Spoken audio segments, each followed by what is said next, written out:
And welcome to Hibiscus Sports Centre tonight in been a nice day in the low 30s, high 20s in South Brisbane, and tonight we have got a place in the grand final that will be played off between the Stack School Camp Bears versus Victoria, who were able to win through last night in a tough fought win over Perth. Tonight we have got Tom Cole joining us again. How are you going, Tom? Very good, thanks Jeremy. I'm excited to be here and really looking forward to this game tonight.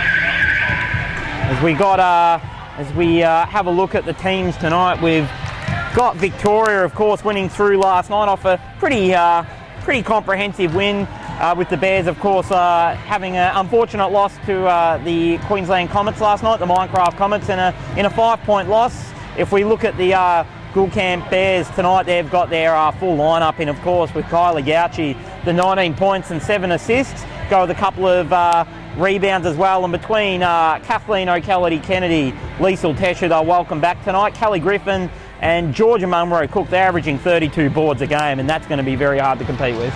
Yeah, look, the Bears last night, unfortunately missing Kathleen O'Callaghan-Kennedy and Liesl Tesh, so a different lineup tonight, and I think Jerry Houston's got a prime for this one. So the Victorian team played very well to shut down Amber Merritt last night for the Perth Stars, so the Western Stars, and I don't see whether they've got that sort of target in mind tonight, because there's multiple offensive threats from the Bears.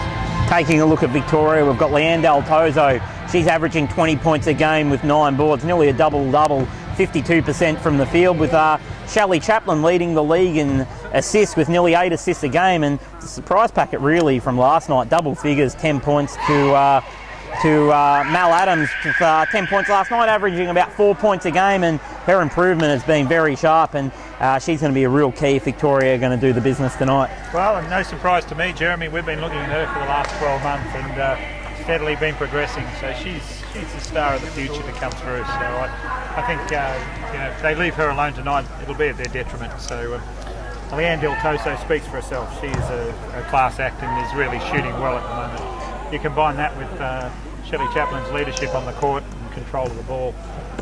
And don't dismiss people like Tina McKenzie, who can come through, take the control of the game, and you never know. Here we go anyway. I'd like to apologise for our viewers last night about the microphone, but we've got our technical side off to a good start, just like Victoria has, as they win the ball through Tina McKenzie. Leanne Del Tozo, she's trying to weave her way in and out, but finds McKenzie again, settles it down, finds Shelley Chaplin, unfamiliar role under the ring, but she puts it away.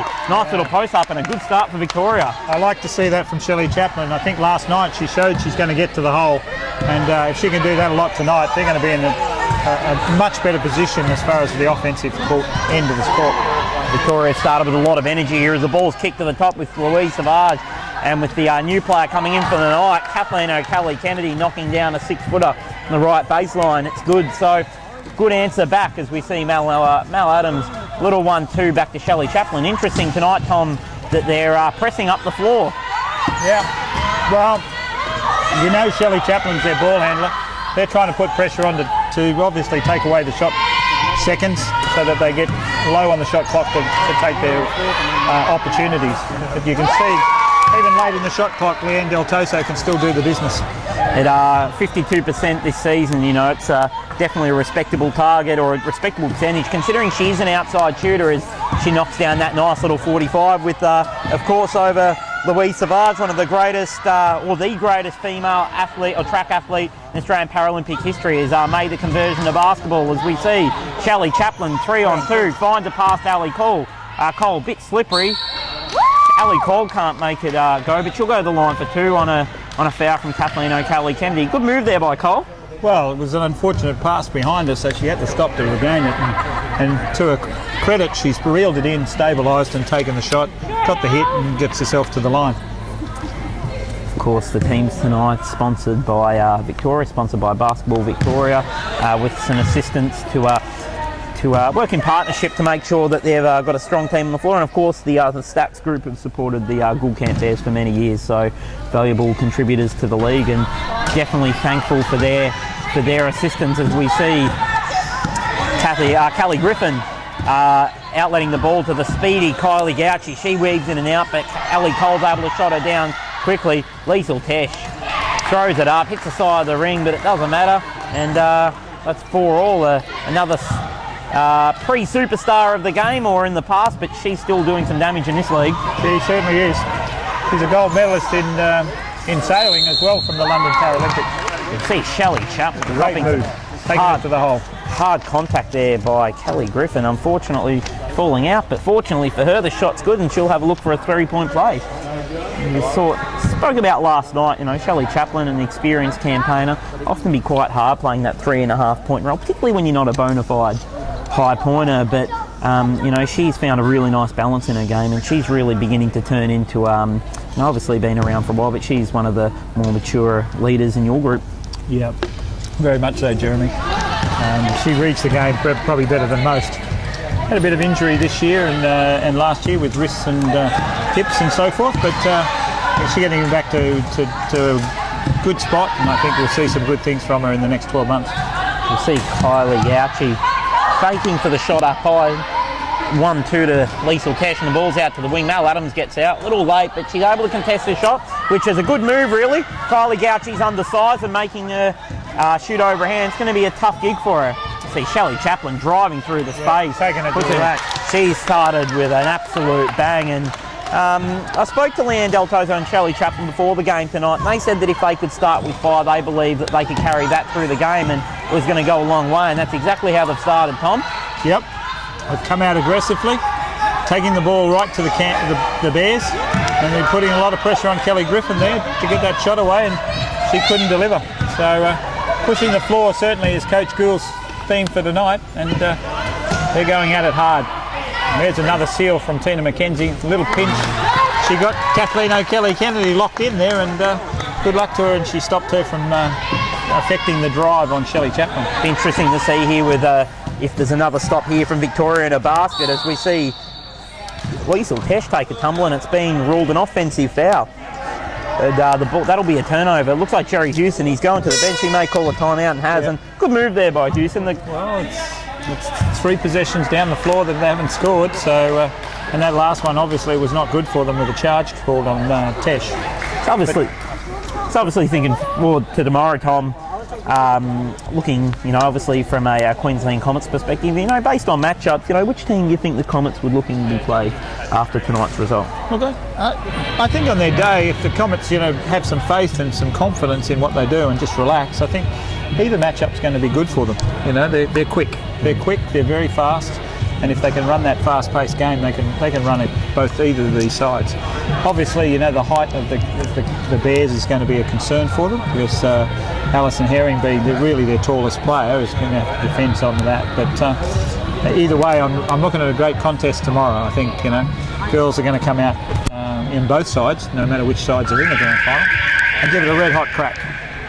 It was interesting, earlier today I got a chance to speak to the Queensland, RSL Queensland Spinning Bullets captain Matthew McShane about the game last night, and he said to me that it was a really tough couple of games and the matchups looked very even last night, which is obviously very interesting. It's probably something that's really encouraging for you as a coach, because with close matchups it gives you an opportunity to see girls taking on opposition at a tough level, and it, you know, gives you a good guide about where the girls are at.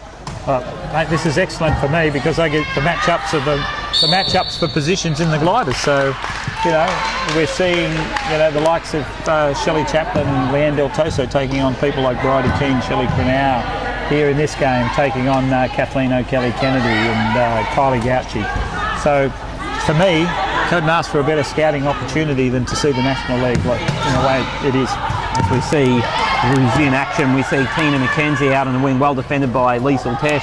Leanne Del Toso at the top, unlikely miss, but she's able to pick it up and put it in and got a box out because, as we said, 52% from the field. She'd be much up around the 70%, anywhere on the tee. Good recognition there from Victoria. They recognised Kylie Gauchi, who's sitting at the point, and they took Del Toso to Kylie Gauchi. So looking for the mismatch in height, which is a good move. You see Kylie Gauchi looking to offload the ball. Liesl Tesh. She's very lucky not to get a second charge there. She barreled into turn away. And they are under all sorts of pressure here as we see Shelley Chaplin out in the break, and this could be for her. Unfortunately, the ball just slipped away from her, but Ali Cole finds some room under the ring and can't convert, unfortunately. Had a bit of trouble this weekend, but look, she's a player on the rise, and with time, she'll be knocking those shots down. But just looking at the job here, we see Kylie Gauchi out in the left wing, two-man game with Kathleen O'Kelly-Kennedy. It's looked a little bit unsettled here at the moment, Tom. Yeah. So, see a foul on Ali Cole, just a little bit of a chair push as Louise Savage, of course, the ex-immortal female track athlete for Australia. She'll go to the line, and she's doing a great job in this league from a cross-sport perspective. Yeah, look, she shot quite well yesterday, so look to her to being a factor while they close down the other options. But a good man outplay played by the Camp Bears there. They had Ellie Cole in the backcourt, and they spread the floor, and that allowed players to find space and that open shot. And interesting early that Victoria have obviously only got the two scorers, but they are going 6 of 8 from the field, and really putting a lot of pressure up the floor. And with no assist, it really means that they're just getting out into open floor and just running with the ball. So really, the Bears have got to look to stop the ball a lot earlier. As you see, Ali Cole dribbling at the top, and some looks like Jerry Hewson's made a sub with Georgia Mummerow-Cook coming on. Felicia Tesh. Del Toso opened up the lane there. They sat and watched her, and she took it to the hole. And that's part of her game that she has added now, so it really makes her a more complete player than just sitting out on the perimeter and shooting. The Bears are going to have to be careful here, because it's gone out to a 15-4 lead, and a start like this can break some team starts. But they're experienced, and they've got some good players out there. As we see, Tina McKenzie knocked the ball away, but can't regain. Good job there by Kelly Griffin, just to make sure there was a little bit of interference on Tina McKenzie's chair. A professional move. Adam Tipping seen looks like maybe a chair hold there on Shelley Chaplin. Maybe identical to the early one, but sometimes when the ball's in play, they might give the benefit of the doubt to the offensive player, as we see Kylie Gauchi inbound the ball. Good little notch up here, Jeremy, with Mel Adams defending Kathleen O'Kelly-Kennedy. She's beaten her that time, but the last 3 times, Adams has kept her out of the keyway.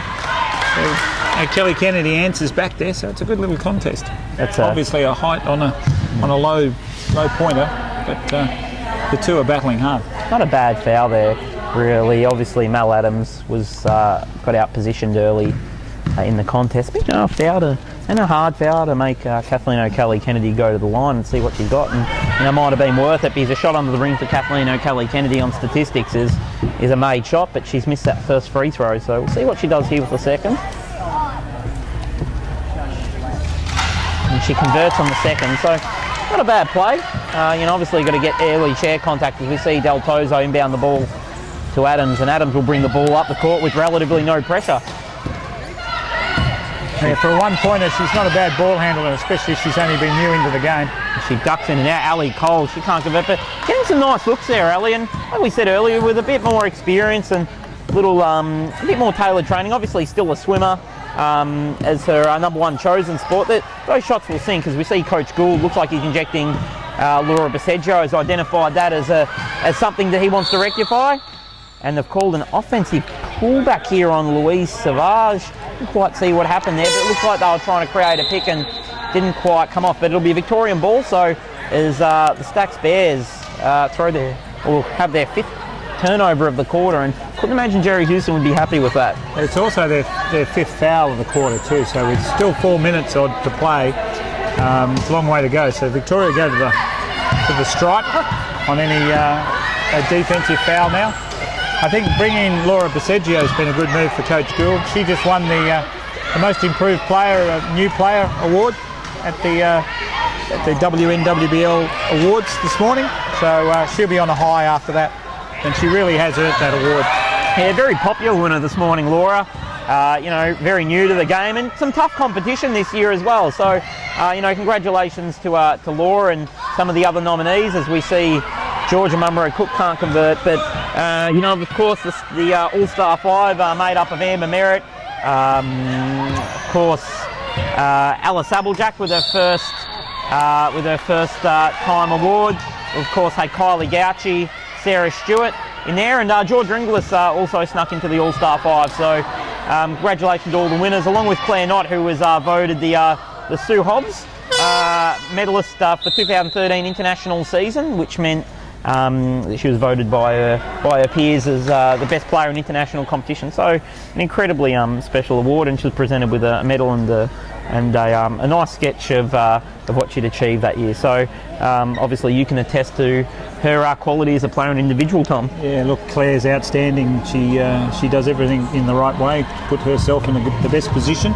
Obviously for the gliders, this weekend has seen that to the detriment, unfortunately, of the Stars, in that she probably would have liked to have jumped into a chair, but she knows the ramifications of jumping into a chair when you're injured and how much that will delay your ability to get back to your training mode. So yeah, look, she's an outstanding athlete, and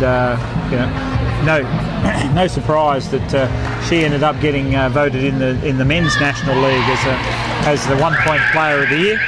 So that's the first female to ever get that award in the All-Star 5 in the men's league. So a truly outstanding sportswoman. As we see, both teams ran to play. Interesting that Mal Adam picked up 2 early fouls, not unlike last night actually, where she picked up some early ones, but interesting to see her maturity from here, just making sure that, of course she's a competitor, just making sure that she stays out of trouble. As we see Kathleen O'Kelly-Kennedy just realise the mismatch, and some good work there. Just going to make sure they get those matchups right. As we see Shelley Chaplin stream up the floor. Nice chair position there by Georgia Munro Cook. Fouled there by Kylie Gauci.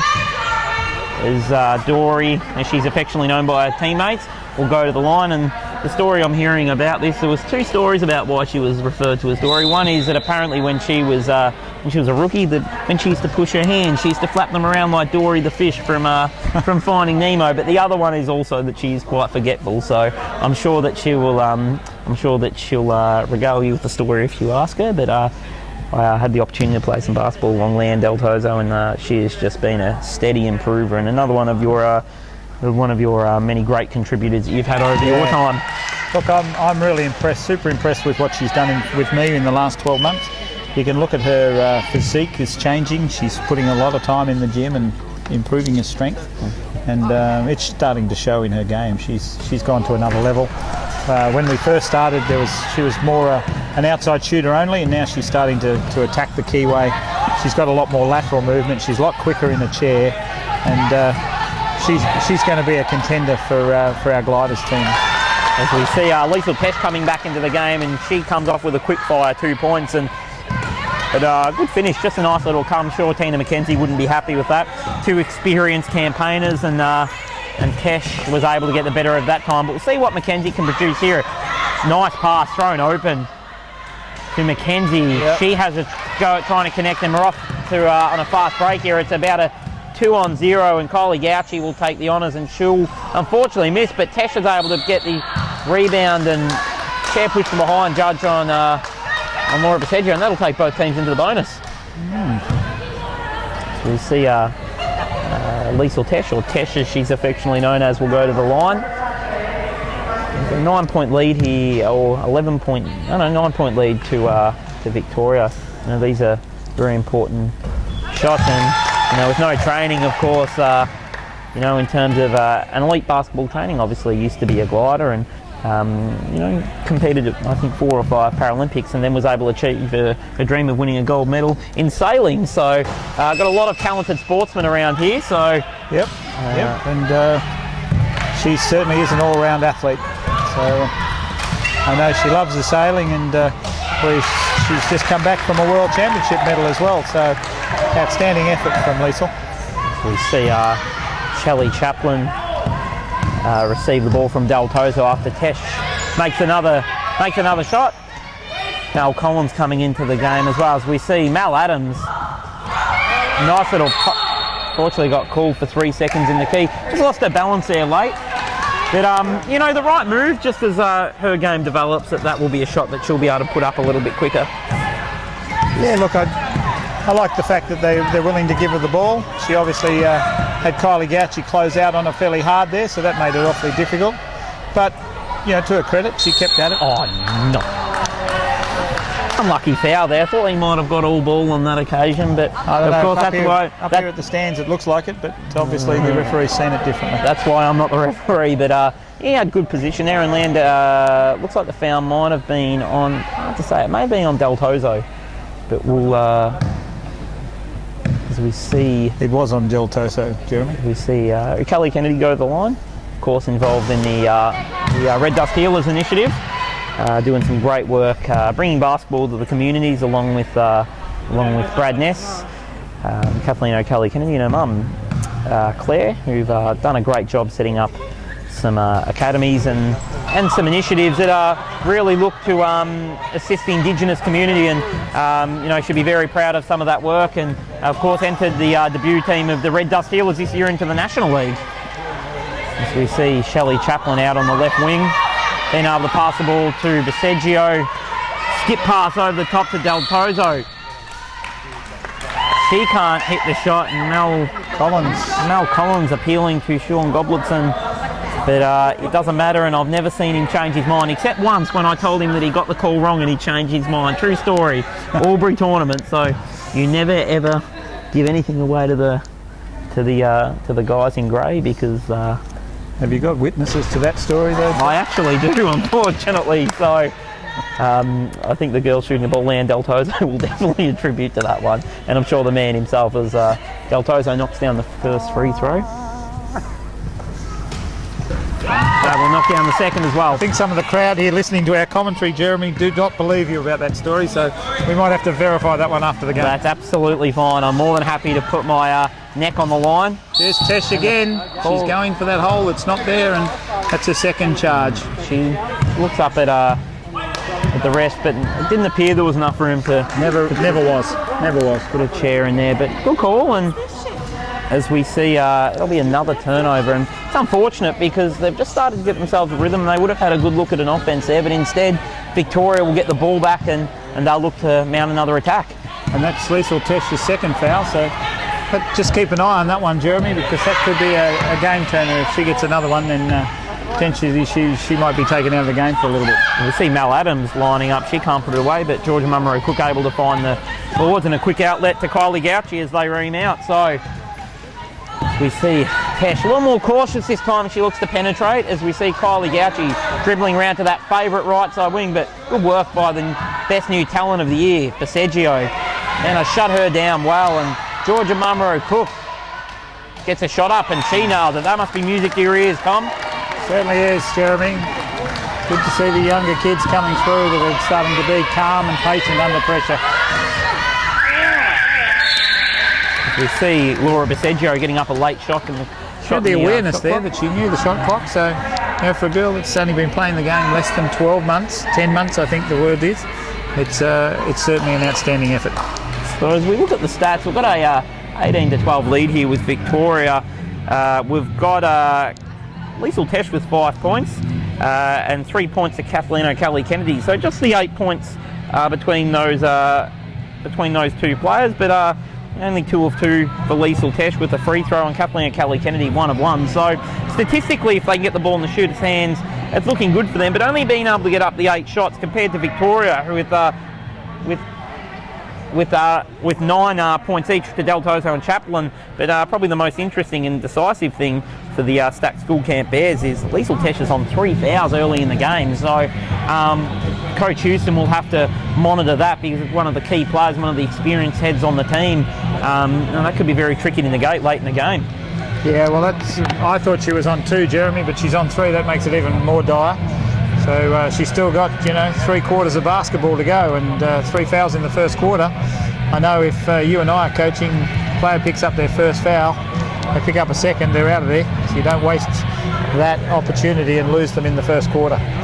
So as we I guess that the early parts of that first quarter really dominated by Victoria. They got off to a quick lead, and Shelley Chaplin just got under the radar and just slipped under the basket a few times and used her size. But to the Stacks School Camp Bears, they've really come back hard this last little bit to reduce the lead to just 6 points, which is a good effort, because the game was getting away from them there at one stage, and they'll look to regroup in this quarter. They've gone with Teshia again, interestingly, Coach Houston obviously got a lot of faith in her ability to stay out of foul trouble for the rest of the game. Yeah, look, I think the good thing for Coach Gould is that Kylie Gauchi's had no real impact on the scoreboard at this stage. And I think that's something that will change, because she's the MVP of the league, voted this morning, or awarded the award this morning. So just watch for her to have a bit more of an impact in the game. As we see Liesl Tesh able to distribute the ball over to O'Kelly Kennedy. Can't connect. Kylie Gauchi hasn't got the rebounds, but the bigger Dalto's able to reel them in as Chaplin pushes up the court, draws some contact from O'Kelly Kennedy. It's not much luck. Daltozo leans over Kathleen O'Kelly Kennedy, in and out. But they look like they might recover this through Mel Adams picking up the offensive boards. The battle of the low corners, Collins and Adams. Ball swings to McKenzie.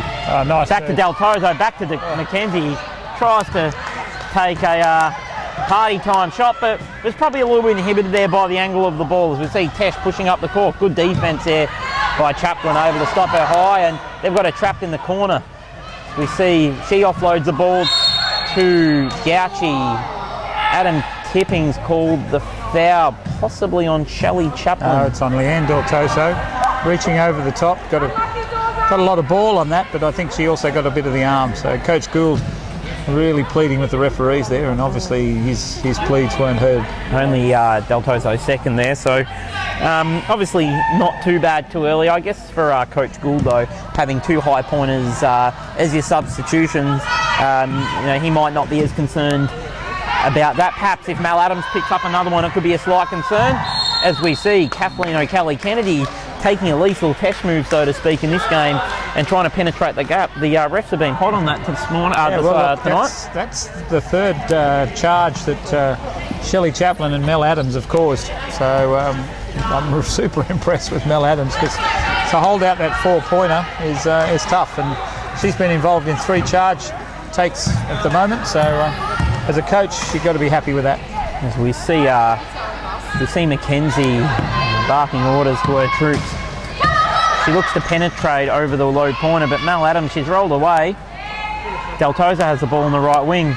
Being able to find the ball to Chaplin, finds a mismatch and can't connect, in and out. We see Kylie Gauchi moving up the floor, and this is where she's at her most dangerous. Yeah, and this is where she comes to the party. Nice D there by Daltozo, making her push wide and use her right hand. She's a right-hander, but of course pushing away from the basket's tough for anyone, particularly when you are a little bit undersized, as we see defensive boards and Chaplin charging up the floor, but being able to slow them down.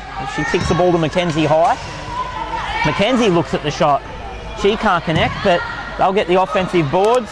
Long rebound. The School Camp Bears are very small in those 2 positions with Kylie and Melissa Collins, so there's an awful lot of size about the Victorians, and they've just got to find the mismatch. Been a bit of a scrappy start to this quarter, and some nice basketball play, but both teams have had their chances to put the ball in the ring, and it'll just be interesting to see who capitalises first. We're about a quarter of the way through this quarter, 2.5 minutes, and no one's scored yet, but I'm sure the floodgates will open. We see Tesh trying to penetrate again. Yeah, she's certainly interested in that keyway. We see Tesh again looking to be dangerous with her chair. O'Kelly Kennedy can't connect, but she hustles back on defence. Some nice work there by the good crossing. Best new player of the year, best new talent. Baseggio doing it at both ends, with the ball and off the ball. So Daltozo finds a mismatch, but not facing the basket. Finds the ball to Adams. Looks like it's a block, but there might have been some chair contact in there, and she'll go to the line for 2. Yeah, look, the Bears dodged a bullet there, because Laura Baseggio was sitting on the baseline ready for the ball with no one on her. They just couldn't find it. Daltozo turned away from her and missed the opportunity. As we see Ali Cole coming into the game for a bit of a different approach. Affectionately, you would say, looking at this group, that Ali Cole, she's a really good pusher in transition, and she's a really tough defender. Whereas Laura Baseggio comes on for that offensive presence and that offensive influence. So a nice mix that Coach Gould's got there, as Mal Adams able to knock that one down off the backboard. But you take them any way you can. I didn't hear the call though, Jeremy. The old days you used to call that before it hit the backboard. I know you don't, but that's the tradition of the game. You call it before you release it. With hacks like me, it didn't matter how they went in as long as they went in. So as they just see Kylie Gouchy up nice and high. Now Adam doing a good job of just protecting the space. Finds Georgia Mummery-Cook, and she's able to capitalise on just what the doctor ordered for the Bears.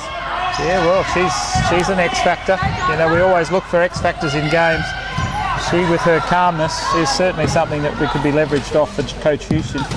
We'll see Tina McKenzie sitting high, throwing open. So throwing the ball down low to open up the space, and McKenzie misses again, unfortunately, but she's got one. Looks like she might have got Tesh in the face, unfortunately, but good sportsmanship there. I'm sure it was accidental. You know, these girls are tough competitors, but certainly, they play within the rules of the game and have a lot of respect for each other. So, been to a couple of Paralympics together, those girls. Yep. Very experienced campaigners. So, we see Kylie Gouchy passing the ball off to Griffin. Now back to Tesh. Quick ball movement here, looking to break down the defence. And some patience. Nice. Griffin can stay high. Very smart play, just moving off the ball, and it's just really simple one-on-one basketball, but it can get to the best of us at times.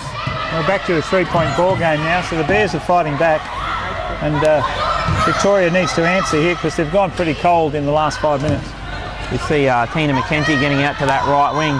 I like this setup a little bit more. I think getting Chaplin to the top's a good move, and just a lot of penetration here at the moment, though. I think probably clogging up the keyway a little bit, just not letting things happen, as we see Georgia Mummery-Cook, also one of the more improved new talents league. She steams down the court. Two-man game with Kylie Gouchy. She turns out, but Del Tozo is able to stay out on her, as we see Chaplin getting out on her. Mummery-Cook, good look. Couldn't put it away. Yeah, I love the confidence of the kid. She didn't even hesitate there. They slide off her and she will go to the hole, or she will take the hit. We see a call. Kylie Gouchy now Doesn't agree with it. It's taking her first. Always tricky, that call.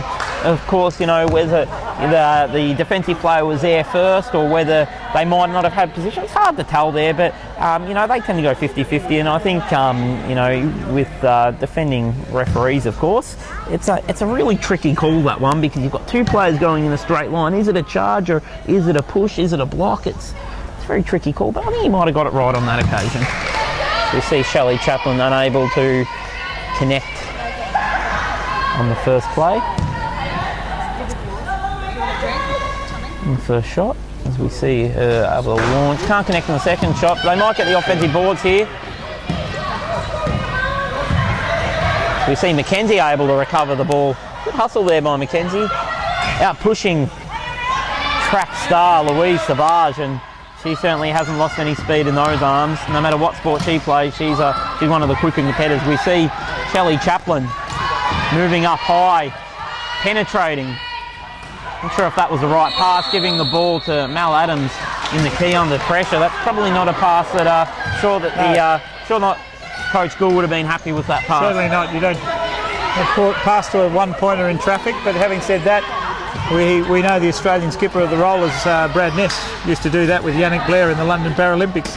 Luckily for Brad that Yannick could come up with the finish at the crucial times, but it is a tough ask to give it to a one-pointer when they're in the tall timbers. I like what I see with Coach Houston here. He's actually thrown Kylie Gouchy on Leanne Del Toso one-on-one, taking her out in the backcourt. Now that's going to be really positive for him later in the game, because Leanne Del Toso is known to fatigue late into a game, so the more you can make her push, the harder she will find it to be accurate in her shooting late in the game. So I think if I was Coach Houston, I'd probably play that a little bit more.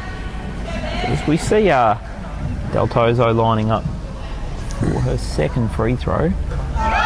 First free throw, sorry, able to knock it down. Interestingly, 12 fouls, team fouls to Bears to Victoria's 7, so something Coach Houston's going to have to think about, but he's rotating his highs quite a bit, so they should be fresh and probably foul free towards the end of the game. Del Toso can't connect with her second, but she might have the height here, but sticking up the big juke, Kylie Gouchy just brings down the board over Leanne Del Toso. She streams up the court, but she takes the air out of the ball, out of the offense. Sorry, she finds Georgia Munro still can't connect. Players pleading for the 3 seconds, but good call, I think. They've got to give people a chance to be able to shoot the ball. Chaplin. Nice little cross there by Del Tozo. It looks like they might get it again, but just Good defence from Kylie Gauchi here. And that's the difference. Gauchi stepped up a defence. She's actually making a play, and that's Kylie Gauchi all over. Didn't quite get the chair position on that pick either, Leanne Del Tozo, but the ball streamed down the other end. Smart play by Georgia Munro Cook. She just sat under there, waited for the ball, and it spat out the back door, and we're back to a 2-point game here. Kylie Gauchi's lifted the defensive end, and you can see the Bears lift with her. She is really hammering Leanne Del Toso at the moment. She is working her over a treat. Charge called there on Ali Cole. Down low there. She back wheels just lifted, just a little bit out of control. This is the game's lifted here a little bit, bit of a notch, and probably the style that the Bears are playing. A bit more pressure here on Leanne Del Tozo is going to make it work a lot harder. Work a lot harder, but they've turned it over here with a sloppy pass. Coach Houston wouldn't be happy with that. Yeah, it's the coach killers, as you say. They've done well to get back in the game here. They're working teams over. They're really working hard on defence. You see Coach Gould having a chat to Del Tozo, whilst also back-picking Louise Savage. It's quite an impressive effort, but the speed of Savage, she'll get back and get chair position there on Del Tozo, but Del Tozo fights through it. Just seems to me at the moment, Tom, that particularly when Victoria have got the ball nice and right, they're penetrating quite low into the keyway, and they're just not being able to open up that space because the ball is penetrating so low. Yeah, look, they seem to be low off the block, and I'd like to see them come up a bit higher to make the Bears jump a little bit and then use that slip the screen or screen and roll technique. But they all seem to be wanting to get down at the baseline, and that seems to be cramming up their offence. If you don't have a really good shooter at the top of the key, then everything will collapse with you, and that really will choke you up. Can't connect on those, but really enjoying the hustle of Ali Cole. Obviously relatively a newcomer to the game, and she can really push her chair, Tom, and that's something you must be very excited about. Yeah, look, she does. She's not only a pusher of the chair, but she's aggressive about it. So for a newcomer, she's probably got the best chair skills I've seen in a newcomer for many years. So yeah, might have got away with a sneaky little travel there. Just a few. Yeah, there's a few of those going on. A few sneaky pushes. She'll land this one. She might curl out for the 3, but a bit of fakeroo. Oh, I'd like to see Gauchi take that. Oh, Georgia Munro Cook, she is growing in leaps and bounds. Good decision in the end. We see just under 3 minutes. We're all tied up. 20 all. Victoria only been able to put on 2 points in this quarter. Both Sally Cole second in the space of 30 seconds, Jeremy. So the tempo's gone up, and the Victorians are rushing. They seem a little bit flustered, and the defensive pressure of the Bears is really starting to tell. So you'll probably see Coach Gould call a timeout here and try to settle them down and going into halfway.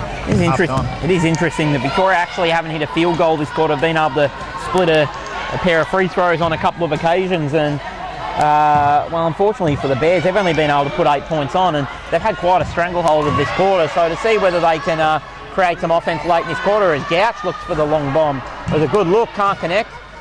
Team rebound there, ball bouncing between all comers, as we see Chaplin just taking the air out of the ball. Oh, she's nearly turned it over. Just need a bit of composure here. Nice play. She needs to finish this, and Mackenzie does the business, the experienced comer and the experienced campaigner, and that'll give them a 2-point lead. And 8-4, good job here obviously to get back into the game, but they've only been able to impede on this lead by 2 points, the Bears, so they've been disappointed with that. So we see Kelly Kendi. Yeah, look, I think the coaches Victoria would be very happy with that last play though, because they did show some patience. They did take their time.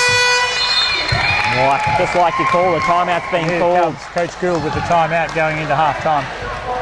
At the moment though, it's hard to see a dominant team. Looks like the game's playing kind of into both teams' hands. Obviously speaking to some of the girls from Victoria, as I mentioned earlier before the game, and they said that if they could get a good start, it would go a long way to being successful in this game, and was able to unable to negate them. Got off to an early lead, but looks like the Bears now have settled a lot more, and they're starting to use their strengths like their speed and their height. But certainly this game could go either way. We've still got a minute and change to half time, but the rotations for Houston, I would think, will come into the game very positively for them later in the game. Yeah, look, they're resting Liesl Tesh at the moment, so that's a good sign. Georgia Munro-Cook is stepping up and taking the shots. She doesn't seem to have very much worries about taking that shot. She doesn't think about it, which is great. She's a pure shooter. From my point of view, that's exactly what you want. You want somebody who just sits back and continues with their process in shooting and gets the job done. So, very pleasing. We've got a bit of an issue, I believe, with the live stats at the moment, in that the live stats seem to be a bit behind. It is 22 all on the scoreboard here. Live stats are showing a different score on the live stats page of 21-20. So I think there's a bit of an issue there, that something's gone wrong. As we see both teams re-enter the floor. Same starters for Victoria, with Kathleen O'Kelly-Kennedy coming off for a rest, and they'll be running Liesl Tesh, and she'll be commanding the middle. So interesting defensive setup here by Gould Camp, the Stack Gould Camp Bears. They start quite low, maybe even like a bit of a zone set, which is obviously not the way that they run, but they're happy to give that shot up to Mackenzie. Obviously trying to double that strong side. So smart play there by Victoria, but Mackenzie hasn't been super effective in that shot, but she's able to penetrate on that occasion. But I was only shooting it from 3 feet away. It is a layup, Jeremy. You give them layup. I don't know whether that's the tactic they want to do to take away Leanne Del Toso and Shelley Chaplin's game, but I don't think I'd be wanting the team to give up layups. We see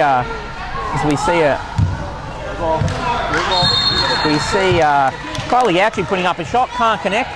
Good work by Mel Adams, obviously not wanting to jump out, but just getting a hand up, and she looks like she's doing a good job, particularly running that hedge kind of defence for the viewers, where you're probably not quite jumping out, but just trying to contest a shot. So as we see Tina Mackenzie, she fakes the look, quite low there to Del Toso. That's her favourite shot, can't connect on this occasion. Yeah, I think I would have been going back to the play that just worked previously by giving it quickly to Del Toso and let Kylie Gouchy overplay the Del Toso strong side, and then back to Mackenzie for the layup. Worked for him a couple of times now. I'd go back to it more and more. You see a nice little up pick there from Tesh. Kylie Gouchy still can't hit. She just fights for the boards, and I think sometimes when Tesh puts the ball up, I think the ring just gets scared of her, and the ball just gets in. Probably hasn't got one of those more natural shots, but certainly an effective player, and has just been doing it for years. So we see the clock counting down, 5 seconds, pick and roll play. They may get another look at it with 2.5 seconds on the clock here. So I'm not sure whether Gould's got another timeout here, maybe to run a set play. It looks like he's happy for them to run here. The Bullets have run a set play on this occasion before, where we've actually set up a little circle around the corner and given the player a bit of a corner shot there.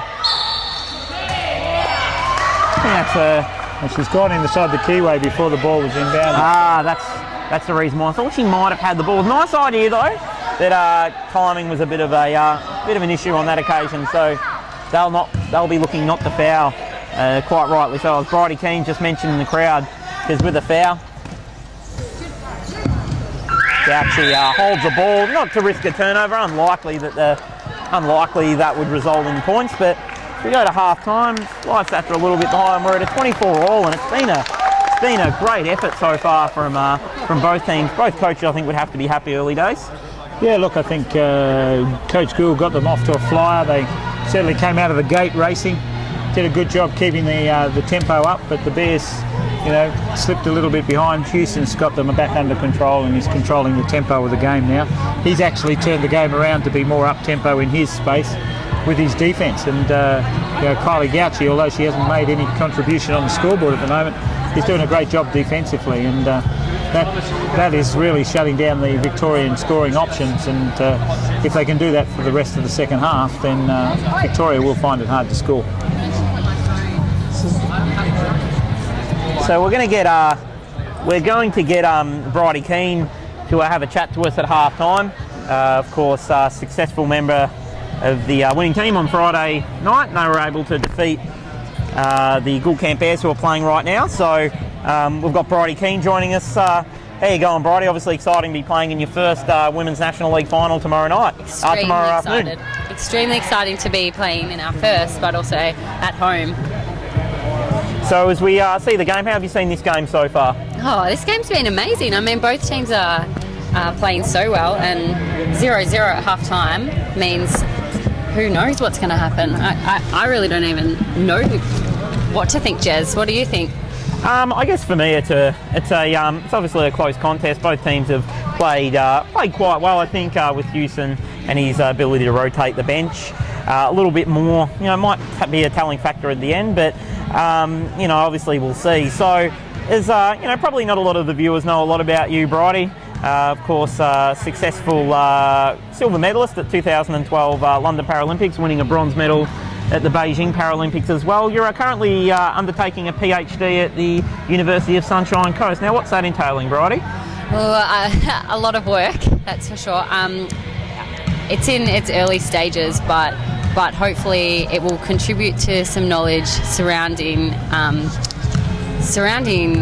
disability sport. So it's still in the early stages, but yeah, I'm hoping to finish one day, and it's definitely keeping me busy between training and doing that. Of course, you're one of those well-rounded athletes with a great work-life balance added in with basketball. You started your career probably more from a professional level at the University of Illinois, and we were speaking yesterday, Tom and I, about those players such as Ryan Morich, Jordan Bartley, Kobe Crispin's over there, obviously yourself, Kathleen O'Kelly-Kennedy and Shelley Chaplin. Had a stint over in the US. What skills were you able to pull out of that development? I think the amazing thing about college programs is the ability to train with a team every single weekday. So every day we would train as a college unit, and it enabled us to really grow as the season went on and go almost learn a basketball curriculum and be on the same page as a team. And I think having the ability to work with the same coach and teammates every day is a really great environment for developing your knowledge and then at the same time just putting that into place in practice. And it's something that is challenging to do when you're not all on the same campus. As in Australia, we have a lot of people travelling long distances to go to training. So it's one of the barriers that we face is travel and other life commitments. So as a student athlete in America, you have the opportunity to combine your study with your training. And so I think you do accelerate some of your knowledge and skills in that environment. So you talk about obviously training, and Tom and I touched on it a little bit earlier and also last night. So, as a professional athlete, of course, undertaking a PhD, what's your training schedule like in a given week?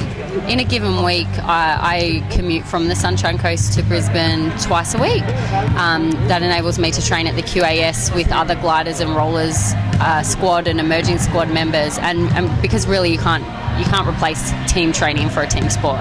So I travel down twice a week and then also do strength and conditioning with that group, and then when I'm on the Sunshine Coast I'm able to do a fair bit of my individual training and shooting training, conditioning and anything else that needs to be done, performance psychology, huddle, all of that can be done from the Sunshine Coast.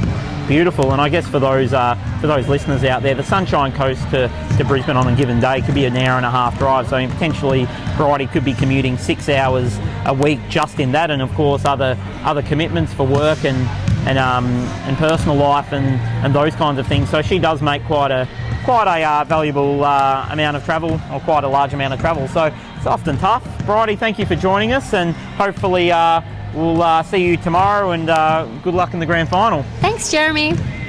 So as we look to go over the stats for the game, obviously the game's 24-all, and we do apologise for the delay in the live stats, but one of the most interesting stats probably for the game today is the foul count.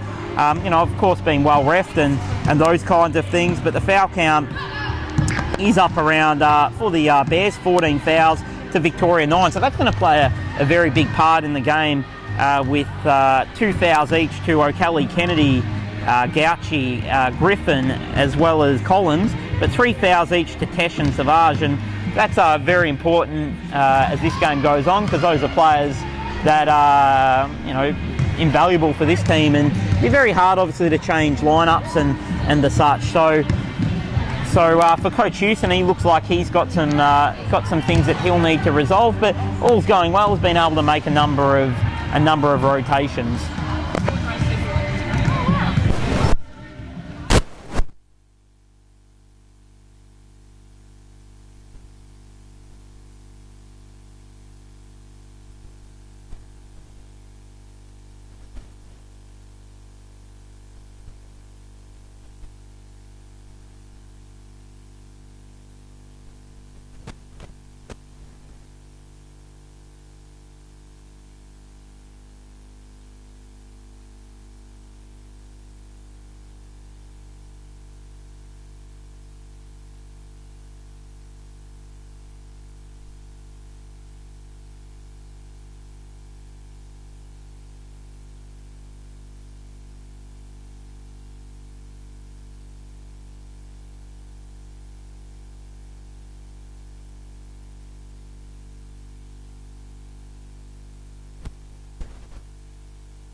Welcome back to the halftime.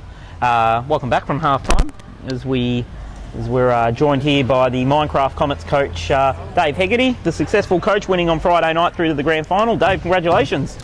Thanks, Jezza. So of course must be an exciting thrill to win through to the first, probably the first final for the Minecraft Comets. Have to go through the records, but how have you seen tonight's game tonight? Been a tough one up until half time. Scores level going into the break, so we'll see what the second half brings. I just hope both teams push really, really hard against each other, wear themselves out a little bit more for our game tomorrow. Yeah, look, probably not a bad strategy. And how do you think you guys will go tomorrow? Obviously, both opponents are going to be. It's going to be a tough matchup because all teams are evenly matched who are left. But how do you think you see your chances tomorrow? We like to take it one game at a time, and with only the one game to go for the year, we're going to give it our all. Go out there, give it 110%. Beautiful, Dave. Look, thanks for joining us, and good luck tomorrow. And we might have you up before the game tomorrow. Thanks, Jez. I'll see you then. I only got 2 in Macca. All right, we're back. $6.50 for the sandwich and $3.70 for the water if you wanted to check. As we're joined back in the action, a bit of a technical glitch there. As we're back in play, as we see Kylie Gauchi, pressure on from Leanne Del Tozo. As we see on-ball pressure there from Shelley Chaplin, opening up the hole for Kathleen O'Kelly-Kennedy. Unfortunately can't connect, but Ali Cole being able to rein in the rebound, kicks out the ball to Tina McKenzie, who'll stream down the court, well guarded by Kylie Gauchi, and brings the ball up to the middle. Opening up her options, has a look, Looking for the pick there. 8 seconds on the shot clock. Gonna have to look for something here soon. Had the ball in the hand for a while. 3 seconds left on the shot clock. Gonna have to get the ball up. Ali Cole can't connect, but quick shot up. Good look there. Ali Cole, smart play. Yeah, I thought they were leaving it rather late to get it to Cole, who had the position, but she did get a good look in the end. Again, Kylie Gouchy can't connect. Yes, we see Gouchy looking to penetrate down that familiar right wing. Can't penetrate, but able to get the nice pick. Looks like they look for a sequential through Louise Savage, and it looks like they've called a defensive foul on Shelley Chaplin here. There might have been... That's her second, Jeremy. Might have dug in there illegally, so the ball will go back to Gould Camp Bears. Baseline ball, Kylie Gouchy. Yeah, Chaplin was just checking whether the side of the backboard there with the Kylie Gouchy shot was actually a violation. As we see Liesl Tesh looking to get to that 45. Experienced player, looking to demonstrate a pick and roll, but doesn't need to. Sits behind the screen and stationary shot, little rollback. That's a very, very tough shot in this sport. It is, but it's the shot you've got to be able to take, Jeremy, I think. So, as we see Tina McKenzie ducking and weaving up the middle. Once again, looking to penetrate with the ball. Don't know if that's been their best option tonight. So we've seen Del Tozo has about 3 or 4 pushes on her wheels before they're called. 3 seconds left on the clock. Chaplin in and out, unlucky. Good look though. Starting to strangle them now on the defensive here though. The Bears, oh. That was a dangerous play.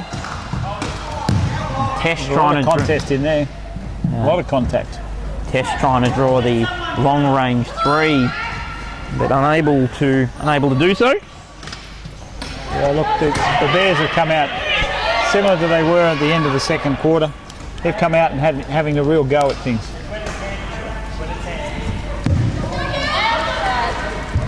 Where's my sandwich? We see Kylie Gouchy inbound the ball to Liesl Tesh. Some more technical difficulty, sorry about that guys, as we see Tesh dribbling down the left wing. Going to create something, can't at the moment. Louise Savage digs her chair in. She'll have another look from out there. Tesh can't connect on that occasion. A little bit of chair movement as we see Victoria push the floor, but Kylie Gouchy's got Chaplin covered. Got a man out down here with Mackenzie back-picking Kelly Griffin. See how they use it. Good and role play by Leanne Del Toso, backed up then by Mel Adams. I think Tesh may have been trying to draw a foul there, but just couldn't get enough chair contact. And she can't afford to draw a foul, Jeremy. She's already in 3 fouls. Might have costed him a layup, but Kylie Gouchy's gone down. That's her first points for the night, Jeremy, deep into the third quarter. So Victoria have done a good job to shut her out of the game in the initial phases. Kylie Gouchy able to hit the scoreboard, as Tom said. First time, 2 points, and that'll give her a lot of confidence. Although she hasn't been damaging with her shot, she's been certainly very damaging with her players. We see her slip the screen, as we like to demonstrate it. Maybe Tom might go through with the crowd what a slip the screen is. Well, Jeremy, you get a shooter sitting behind the screen, and when the defender jumps from the high side of the keyway, we basically drive hard to the baseline. That allows the person sitting on the screen to slide through between the 2 defenders and go to the basket. So we call it slipping the screen. It is a common technique, but for it to operate correctly, you need that person to be able to shoot from outside behind the screen. Obviously, they're not going to jump out there if they don't think that person can hit that shot. But Leanne Del Toso is certainly one that can. And with Shelley Chaplin sitting on the block, or just high of the block in the keyway, it's certainly a potent weapon for Victoria, because it is a strong side, of what we call a strong side, 2 strong players with the ball. As we see Del Toso lining up for a second, good on the first and connecting second, so that'll give her a lot of confidence. We see a sub coming into the game. We've got a bit of an X-factor here. Georgia Munro-Cook done a good job tonight, being rotated in with the high pointers, and that'll give Kathleen O'Kelly-Kennedy a well-deserved breather. She's been big on the defensive end, and although not overly damaging offensively, just creates another presence, and if you don't defend her, she's going to hit layups. She is. That's Leanne Del Toso, 6 of 8 from the free throw line, so she's getting herself to the hole quite regularly, drawing the charge. So she is a good free throw shooter. She's obviously above 75% on the free throw shooting, so they don't want to give her too many opportunities. Nice steal there by Mel Adams, stealing the ball with some contact from the from the high point player and Georgia Munro-Cook as Shelley Chaplin looking to steam down the court. Now she doesn't have Kylie Gauchi in front of her, which is going to be an advantage. Unfortunately, she's run into a couple of highs, and Georgia Munro-Cook just a bit too good with chair position, and that's forced Chaplin out of bounds, and an untimely turnover there from Victoria. That'll be their 8th turnover of the game too, Jeremy, so turnovers are quite high. Both teams were on 7 before that turnover, so I don't think either coach would be quite happy with that. So I can obviously only attest to the Bullets coaching. We tried to not break about 2 turnovers a game was often our target. 2 turnovers, a quarter, and that's it's obviously a tough target because that means you've got to throw the ball pretty well. Between 5 and 6 minutes, roughly, if you're going to break down an offense, 4, 5, 6 minutes, and it's it's a tough gig. So they're going to have to limit it here if they're going to not throw away cheap points. If we see Mackenzie dribbling the ball up through the middle, once again can't connect. You've got 3 defenders on the 2. Quick ball movement might be able to open up the free men. Maybe not the option, but it might work anyway. Tina Mackenzie praying that one goes in, and it ends up dropping to the bottom of the net. So it's still a layup, Jeremy, and you've got to defend the middle of the key to stop the layups. As we see, score goes to 30 all. Kylie Gauchi wheeling and dealing finds Liesl Tesh, and I'm sure that move has been performed for many, many years in this program. Yes, I would say so. They're campaigners that have been playing together for a long time. You see, certainly don't need to communicate much orally to get the job done. They have a way of finding each other. We see Mackenzie penetrating again, and just quick ball movement. They're just not working a lot of space here. Victoria, ball stripped there by Savage with 3 seconds on the clock. Not much time the ball's going to have to get up. She can't get the ball up, unfortunately, so that'll be a 24-second shot clock violation as Coach Gould recognising that some offence is required, and he's injected Laura Viseggio into the game. You can see in the backcourt here a bit of carnage, just chairs hitting one another, trying to get offensive and defensive position. See Kylie Gauchi pulling up the court. Good defensive work there from Mel Adams. Unfortunately, she's been drilled with the foul. Oh no, they've called an offensive foul. It's a good call because Mel Adams, she caught the back of her wheel, so... That'll be the 3rd for Kylie, so things to think about here for Coach Hughes. And now got quite a few players in foul trouble. Well, Tesh on 3, Gauchi on 3, and Catherine and Kelly Kennedy on 3, so they need to conserve and be there at the end. You see Tina Mackenzie, and this player's absolutely killed them tonight, where obviously the intent is to try and guard those stronger penetrating players in the key, but you still need to make sure that you close that space down so Mackenzie doesn't have that avenue to push, and so you're forcing her at least to take an outside shot. You see Tesh passing the ball back to the middle, and she's starting to warm up now, Kylie Gauchi. Yep, you weren't going to keep it to 0 points, that was for sure and certain. But it's good to see her hitting that outside shot. I like to see that. It adds another dimension to a game. I know Coach Sachs down in New South Wales has been working with her on that for the gliders. It's certainly something we want to see her use. We see Del Tozo and referee Wiggins having an animated conversation about a 3-second call, maybe low in the key, or she may have gone out of bounds. Can't clarify that one, but... She was called for the 3 seconds, Jeremy. So. We see Georgia Munro-Cook. We see Sean Goblieberson having... Coach Gould has actually said something there, and obviously didn't take to it kindly. So I guess, Tom, something that is quite tricky, obviously, between that coaching-referee relationship, and is it something that you often think about when you're coaching, your teams over the years, and how that relationship has kind of developed as you become more and more mature coach? Well, I think that's it. It's maturity. We all get upset over calls, as you quite rightly see, and the thing is, they're out there doing their best, trying to make their best calls. Putting more pressure on them by yelling at them and screaming at them doesn't always do the right thing. So I've always found that, referees are quite logical. If they think they've made a mistake and you're quite open about it without being aggressive about it, you will probably get a better result than trying to be aggressive and in their face. We see Georgia Munro-Cook hitting a tough shot right under the basket. I know it's a layup, but when you don't have that angle, you need to get a bit of work on the ball, and she's able to do that. Tough pass. Can't find Chaplin, but Nan Del Toso goes to rescue it. Unfortunately, can't rescue it, but probably not a bad ploy on the ball down the other end of the court and giving her team an opportunity to... We said, yeah, Coach Gould won't be too happy with that. That's 2 possessions in a row now where they've not had a look at the shot. The 3 possessions before that, they got 3 layups. So it's certainly something that as a coach you pull your hair out, because it is a possession by possession game, and if you have a bad possession, the next thing you want to do is have a good possession. You get 2 bad possessions put together, suddenly you're on a streak of 3 or 4 bad possessions. That's a great pass there by Liesl Tesh, understanding Kelly Griffin under the ring, and it appears that Coach Gould not happy with that, and he's going to have a chat with his players. So if you're in this position, you know, what do you think you would be saying to the Victorian group? Well, I think just set up our power game with Shelley and Leanne on one side.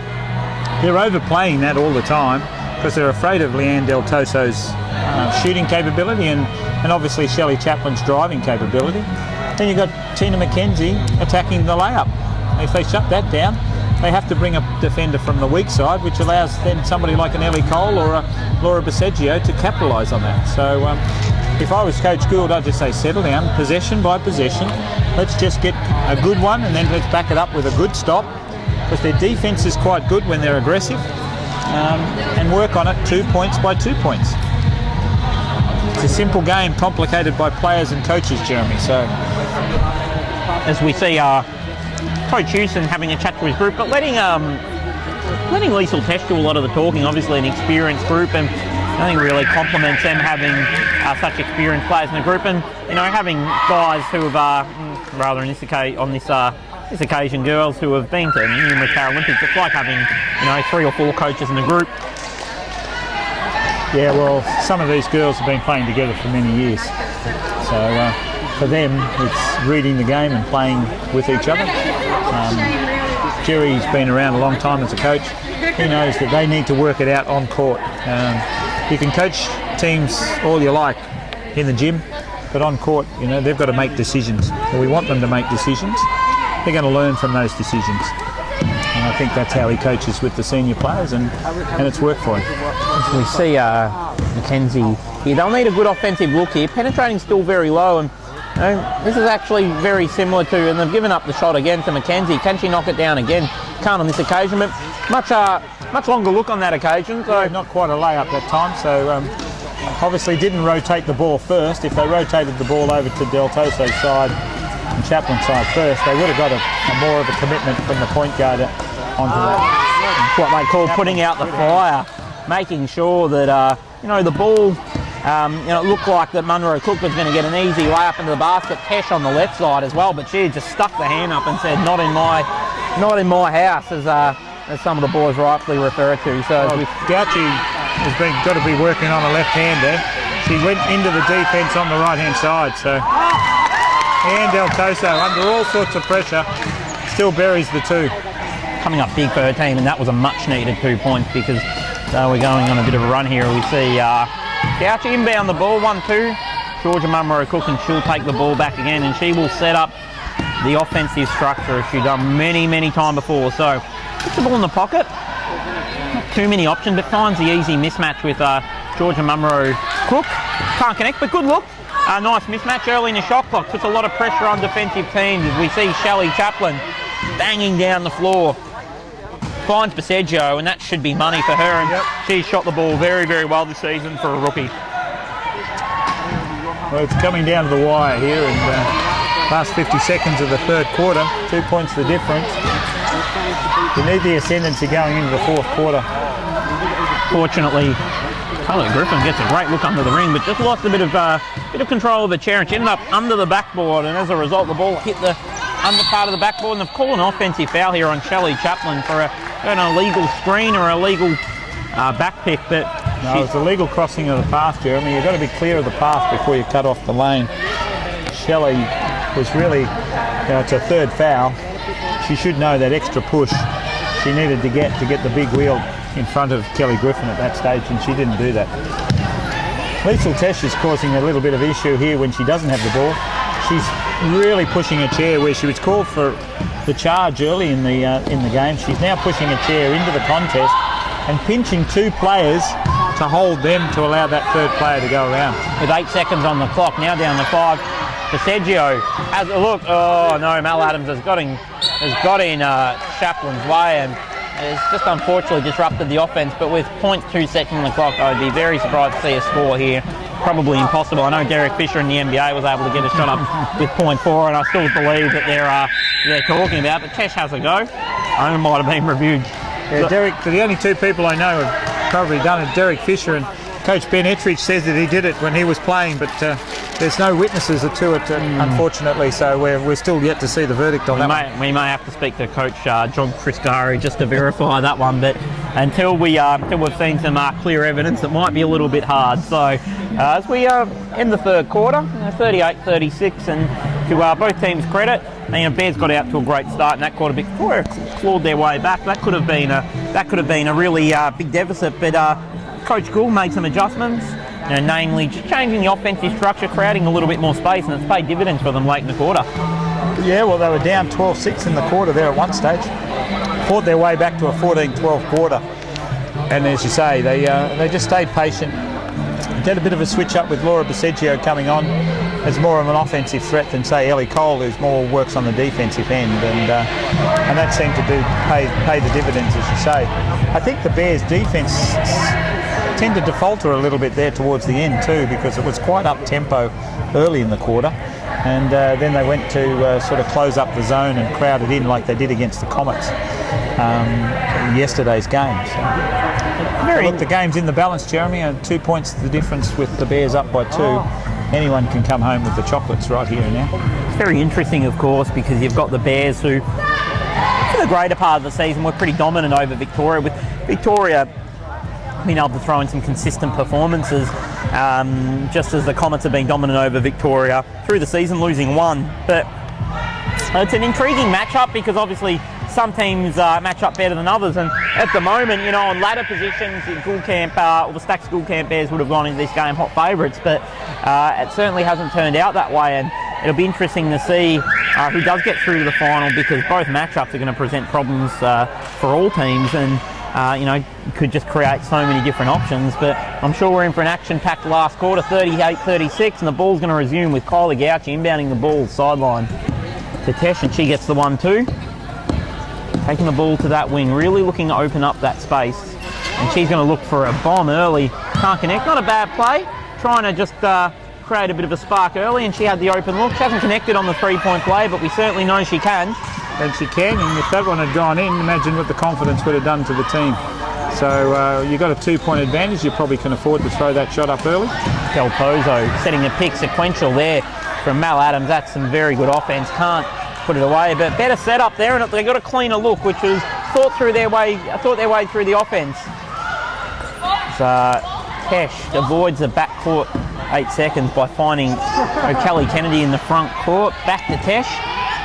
We see a bit of a weak side here with Collins and Gauchi, but they're able to get a sequential pick and seal, but can't connect, as we see.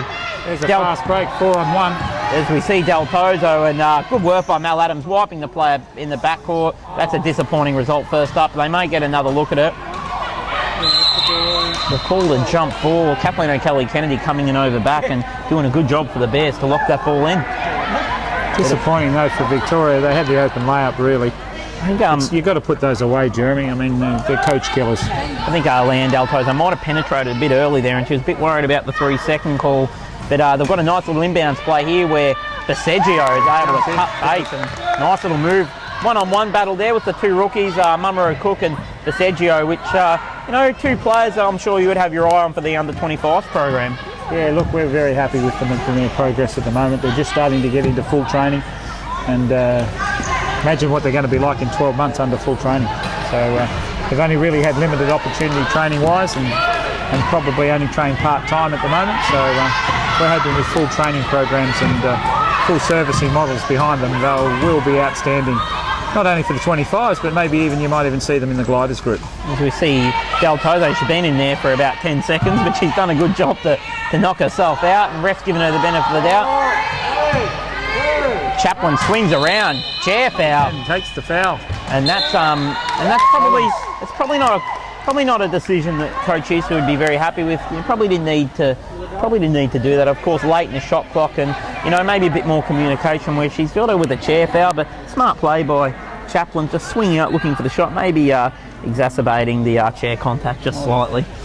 Yeah, look, smart players do that, and that's the fourth player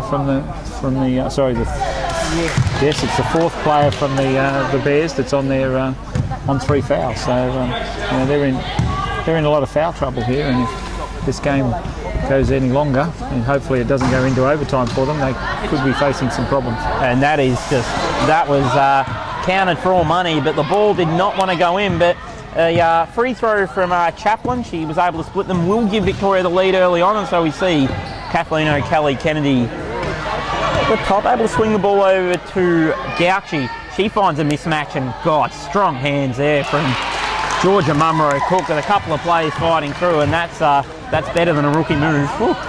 That was a great take. She had no right to take that ball. It was behind her. She reached back, reeled it around the front, showed a lot of strength and a lot of poise to just put that shot away when it counted. We see not a lot of space there, but probably suiting Victoria. Chaplin in and out again.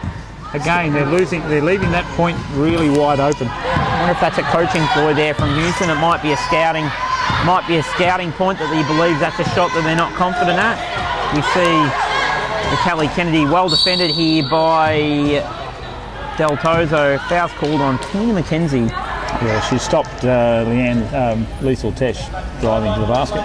Liesl Tesh is really pushing a chair tonight and making contact. She got called early for some offensive fouls, but now is making a difference on the defensive end. So as we see ball inbounded there to Liesl Tesh, with a bit of a mini power side there, I guess, in terms of the high pointers, and Mel Collins doing a great job. Unfortunately, Tesh just got caught up on the seal, but great work by Mel Collins. It was a nice little move because you had Georgia Munro-Cook with the up pick as well, and then Mel Collins who set the seal down low. Unfortunately, Tesh lost the balance there towards the end of it, otherwise it would have probably been 2 points.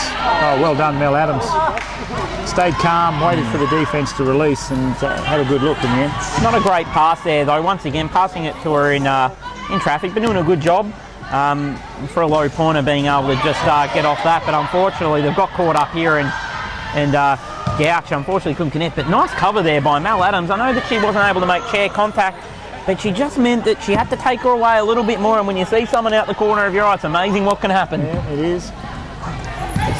You see Shelley Chaplin, known as Chaps affectionately within her team, swings the ball to Del Tozo. You see Mackenzie and I able to connect a nice hand up there, and to me that's a better look for Jerry Houston on defence with Kathleen O'Kelly Kennedy at the point. She's big and solid, so that makes it harder for that person. And that's another offensive foul. That's a third offensive foul, a fourth foul for the game. So we've still got 5.5 minutes left, Jeremy. And that's that aggression being caused into that uncontrollable running into chairs. I guess it's it's obviously tricky because she's based her game really getting through that gap and being very dangerous with her chair, and unfortunately for her tonight, the Victoria's been onto that and they've been able to stop chairs early, which has been really good. So you see Mel Adams once again smothered, but she spat the ball out. The ball's and that's probably the move you want, but she can't connect. But they might get the ball back. But sticking the juke up again, Kylie Gauchi. She's not tall, but she certainly reads the play and reads the ball very well. Here she goes again, trying to find that hole. Good way to attack too. We see Kylie Gauchi getting to the rim, can't connect, but gets the shot up, and the referees will give her 2 shots. Interesting, you see in the high in the half-court setting that Liesl Tesh, she's throwing her chair around and just making sure that she's just creating as much chaos as possible. What's the foul on?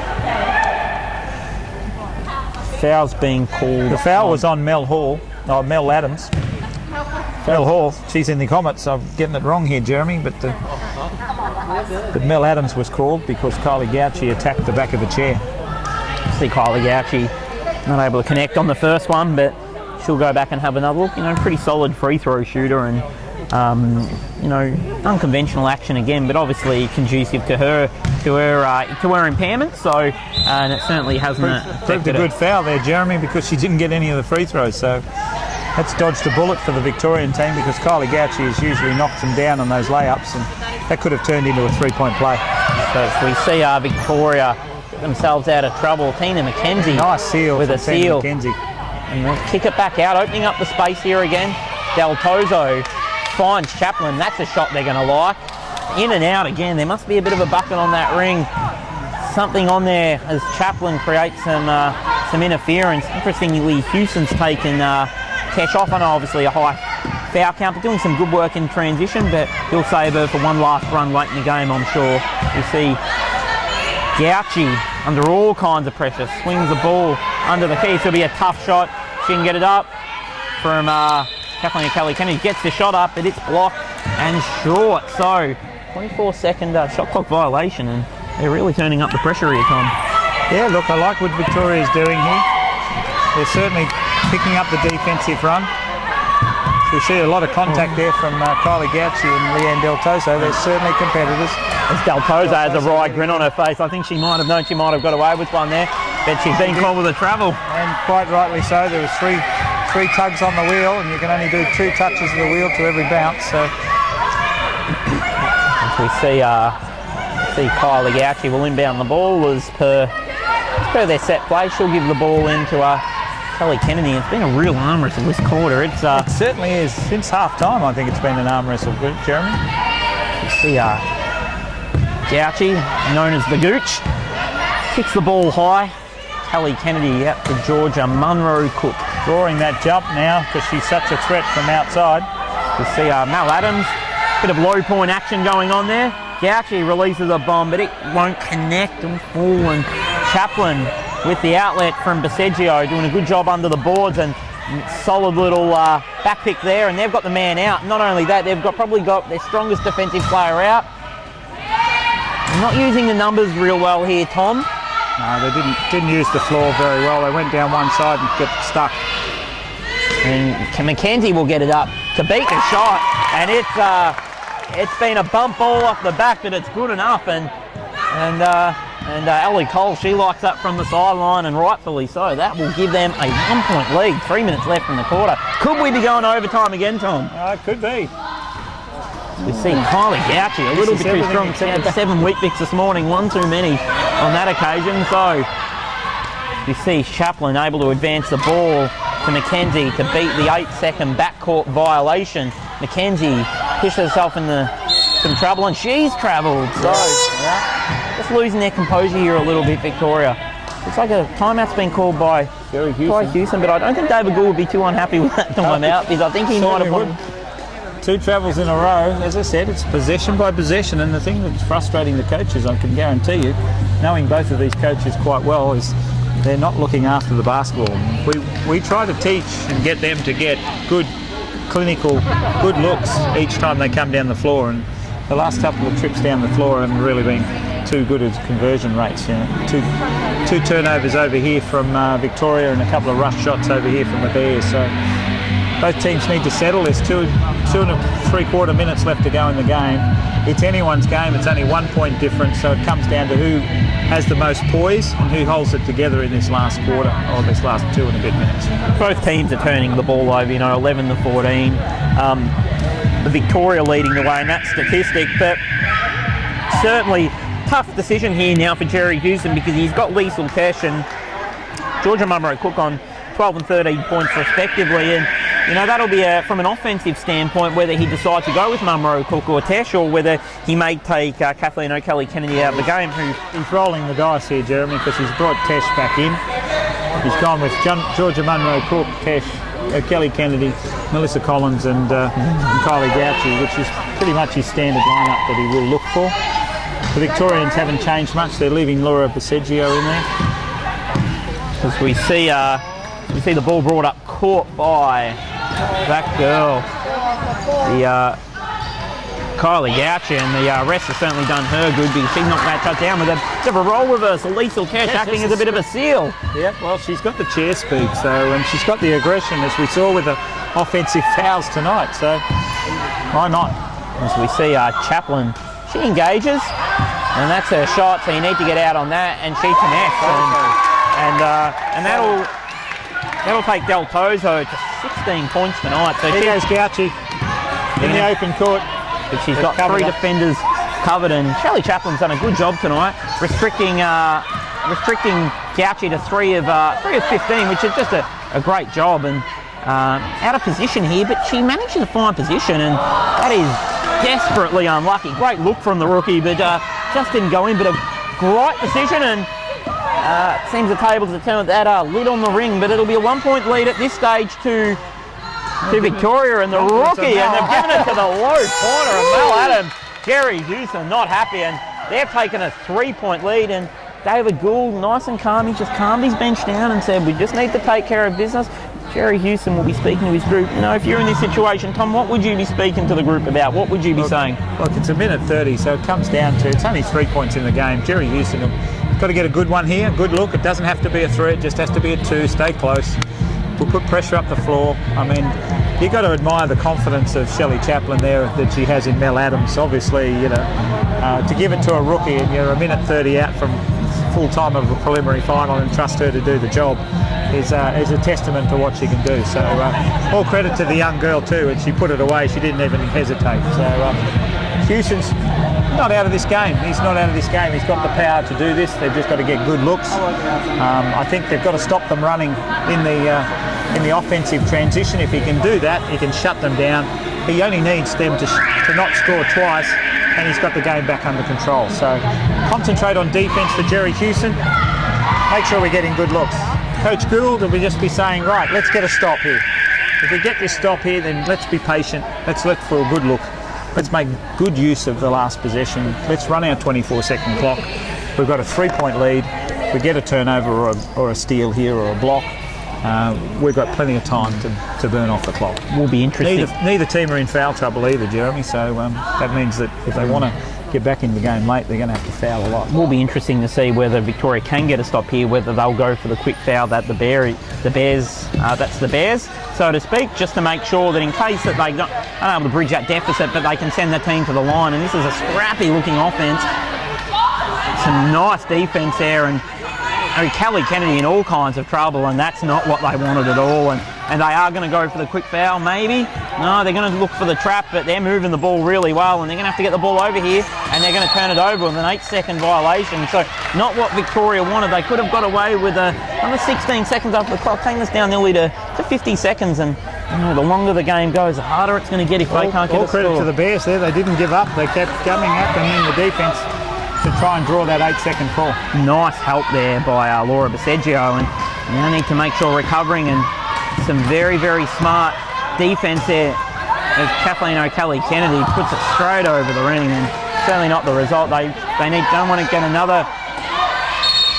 Oh, and it looks like they're being bailed out here with a foul from Adam Tipping. He spotted something from behind, and wouldn't be surprised to see maybe time out. Coach Gould, which is smart decision, of course. With time out comes the advancement of the ball, and because the foul came in the first part of the shot clock, they'll get another 24 seconds on this, and I'd be tipping that they'll either look to kick the ball around, and if they can do that at the end, maybe get the ball in Del Tozo's hands, because at the end of the day, she's probably their best free throw shooter based on today's stats.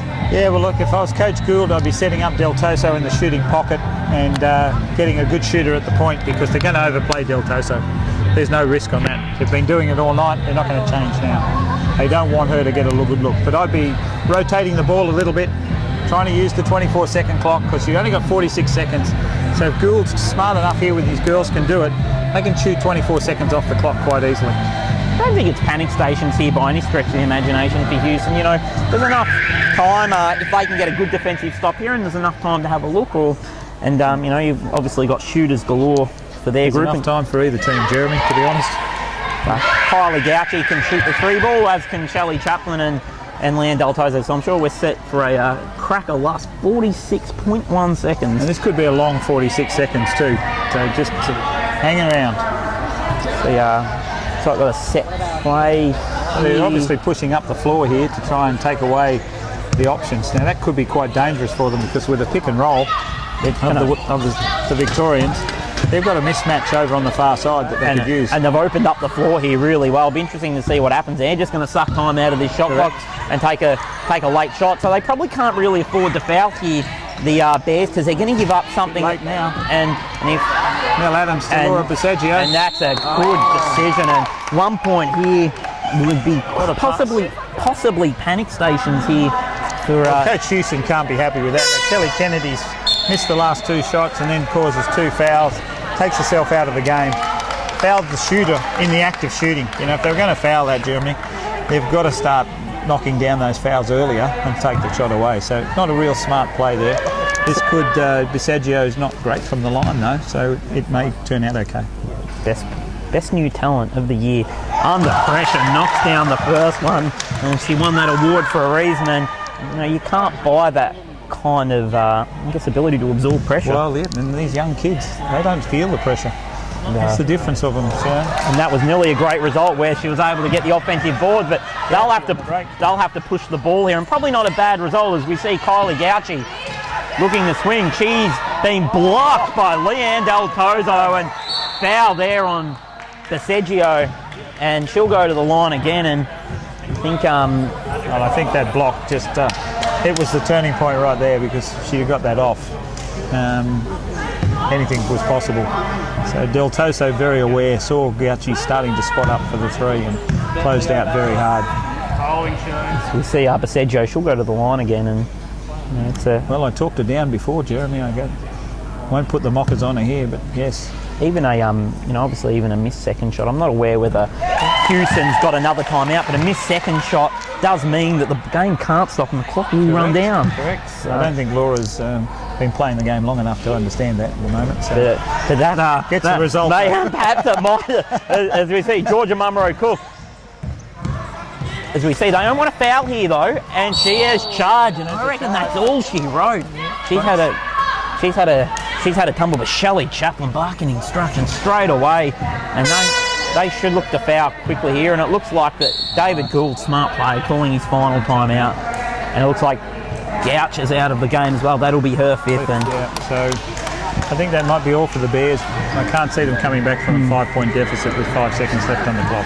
And if the result does stay the same way it is, it's quite interesting not having the minor premiers through to the final. It came down to the clutch, Jeremy, because I didn't think the Victorian team they got a great start in the first quarter, but in the second and third quarter they really struggled to find anything offensively, and they went 6.5 minutes in that third quarter and only scored 6 points, so it was looking dire there at one stage. Luckily for them, in the last 3 minutes of the third quarter they ended up with another 6 points, so it brought them back into contention. But to credit to them, they've stuck to their guns and they've come down the stretch. They've stayed calm, and their last 5 or 6 possessions have been very solid.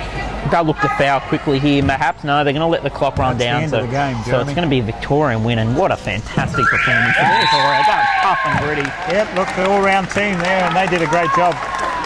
Coach Gould should be very happy with that because they stuck to their game plan, and I think Coach Houston probably ruined the opportunity to go and allow that free throw to be so wide open, and that's what cost him in the night.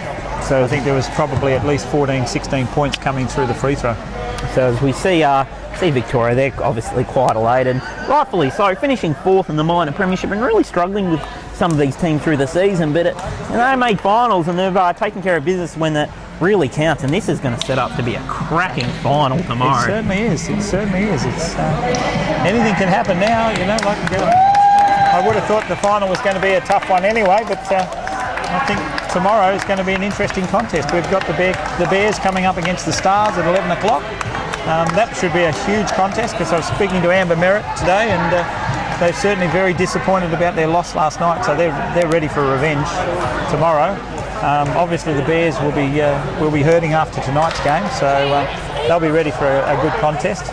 Victoria confidence will be high, and obviously the Comets confidence will be high, so we'll see 2 great contests at 11 o'clock for the bronze medal game and 1 o'clock for the gold medal game. So looking forward to that, Jeremy. So that'll be 11 o'clock Brisbane time. We will have the Be Active Western Stars taking on tonight. Unfortunately, the losers, Gulcamp Stacks Bears or Stacks Gulcamp Bears, and I'll be looking to rewrite.